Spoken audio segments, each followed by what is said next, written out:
Now we want to go to our Christina Vasquez, who has some new reporting for us. Christina.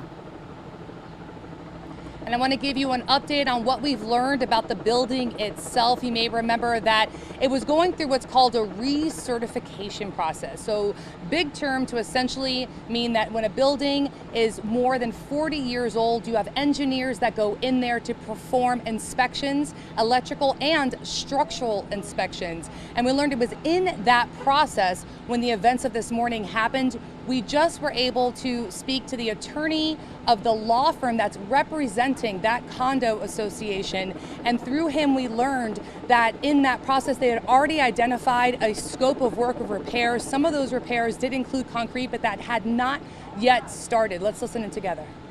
The engineer has been working for many months to develop a set of specifications and work with the city.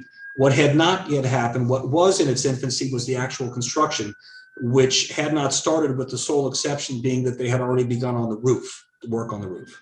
I've never seen anything like this. Never. Nothing even close. And there are a lot of buildings around Florida that have already done their 40-year certification and needed extensive work, but nothing like this happened, which is why I don't think we're anywhere near a point where we can attach an understanding or develop an understanding of what caused this, or find any correlation between the 40-year certification and what happened to this building. I don't think we're anywhere near ready to draw any sort of conclusions or establish any correlation between the two.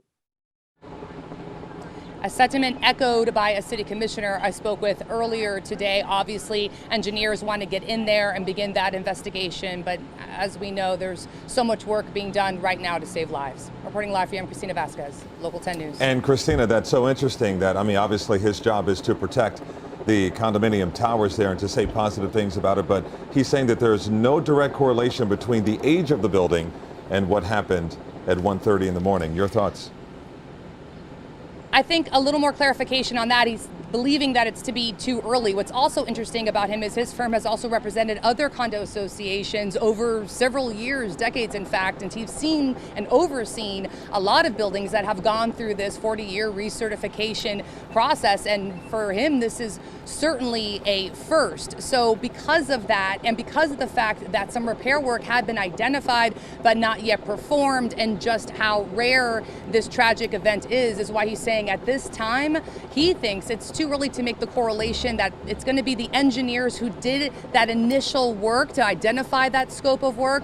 Those engineers and the folks are going to come in after to take a look at everything and try to identify what was it exactly that led to that structural fail that has really been such an impact to so many lives that live there. So it's just too early, and that's what the city commissioner was saying as well. She wants to get a team in there, but as we know and we've been reporting on, there's a lot of work being done by first responders still, because that's the most immediate need right now. An answer that so many people are waiting for, and an answer that is going to take quite some time. Thank you, Christina, for your report.